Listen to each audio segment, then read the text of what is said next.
Aujourd'hui, je teste un nouveau constructeur de micros. Donc, j'ai vu, grâce à Instagram, le travail de Beta Blocker Pickups. Et j'ai contacté son propriétaire, Seth, avec qui j'ai eu très bons échanges. Et je vous invite à aller voir le travail qu'il fait. C'est super propre, super minutieux, avec une attention vraiment aux finitions des capots de micro qui est vraiment hallucinante et qui m'a fait espérer que le son devait suivre derrière. Il est vraiment spécialisé apparemment dans tout ce qui est son très moderne, métal, gent, et tout ce qui est high gain. Et donc ça nous parlait à l'atelier. Et moi personnellement, j'ai une petite référence pour les single coils quand ils sont un peu surbobinés, c'est-à-dire notamment les P90 qui soient un peu péchus et qui puissent nous amener dans des domaines très rock, stoner et pas new metal, ce genre de choses. Donc voici le travail de set de Beta Blocker Pickups. Donc j'ai reçu le micro du Japon et puisqu'il vient de là-bas. Et donc la petite boîte est bien jolie avec son logo. Et voilà l'engin. Donc une petite fiche explicative avec les caractéristiques du modèle. Donc on nous rappelle, donc c'est un custom HP90 avec des micros Alnico 5 et une sortie de 8,5 kHz. Et voilà le bijou. Donc je l'ouvre en même temps que vous. Hop. Donc pas mal de choses dans le détail. Joli capot, joli boîtier fait main pour pouvoir tout bien le protéger. J'ai reçu le colis très très bien emballé. Et vous voyez un petit peu comment c'est joli. Un vrai bijou. Donc il réalise ça artisanalement, hein, gravure à la main. Il m'a envoyé quelques photos de la conception. J'ai vraiment pu suivre la construction. Il m'a expliqué le pourquoi de tous les matériaux qu'il a utilisés. Et pour un travail fait main, eh ben, c'est plutôt très propre. Donc on va essayer ce P90 format humbucker que je vais rentrer dans la Black Mirror, qui est une guitare qui commence à avoir quelques années déjà, que j'avais construite pour moi. Donc quelque chose de très simple, très basique, très efficace, que je connais bien et sur laquelle je vais pouvoir tester ce micro dans de bonnes conditions. Alors on va le monter.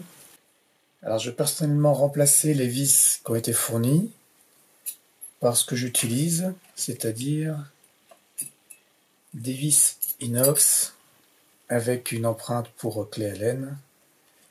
Et généralement, quand j'utilise ça, eh ben non, ça ne sera pas le cas aujourd'hui, puisque les trous qui ont été pré-percés par Set sont du même diamètre que les vis que j'aime utiliser, donc il y a un diamètre un peu supérieur par rapport à ce qu'on trouve sur les micros du commerce standard. Mais je préfère, je trouve ça plus stable, c'est de l'inox, ça ne rouillera pas.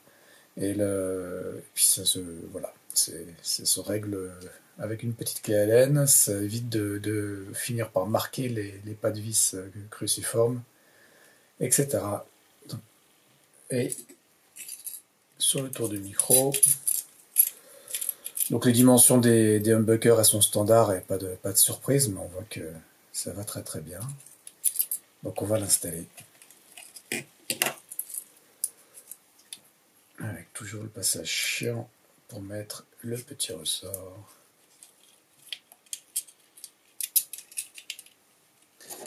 Alors là, ce qui est pas mal, c'est que ces ressorts sont pas trop longs.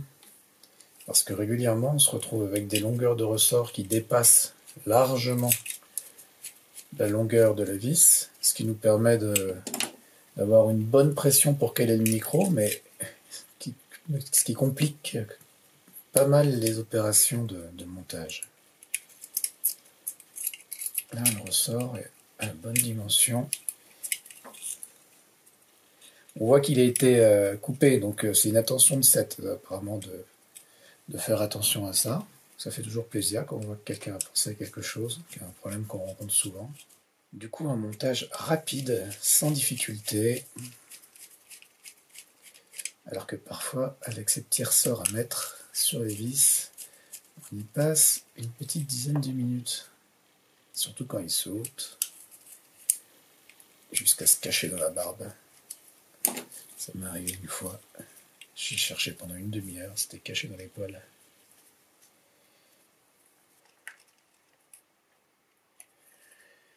Bon, bah, très bon point. Déjà, montage montre en main, ça a dû me prendre quoi, une minute en discutant. Ah, on va souder tout ça. Donc, chose que j'apprécie encore, c'est que les câbles sont le fil en fait est d'un diamètre confortable que je trouve meilleur en fait pour la qualité du son. Parfois, avec les micros, on se retrouve avec des fils vraiment tout petits. Donc c'est vraiment un détail, mais sur l'ensemble d'une construction, ça finit par compter. Là, on voit que c'est du fil de bonne qualité, que l'alliage est ni trop souple, ni trop rigide, donc vraiment adapté à son rôle. Ça, j'apprécie. On n'a plus qu'à aller souder ça. Donc, on étame à l'atelier, donc on utilise toujours un alliage pour souder, qui est un alliage d'étain et d'argent. L'argent étant l'un des meilleurs conducteurs électriques que vous puissiez trouver, et contrairement à ce qu'on pense, ce n'est pas l'or. Voilà, une soudure bien propre, bien brillante, qui est la preuve d'une soudure solide et bien conductrice.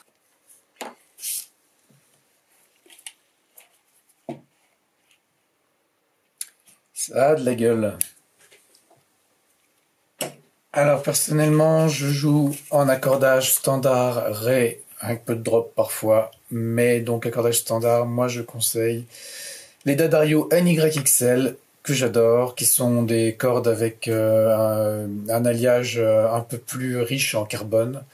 Ça fait un son très claquant, des cordes qui sont très stables à l'accordage, qui ne s'oxydent très peu, et donc c'est du 11,56.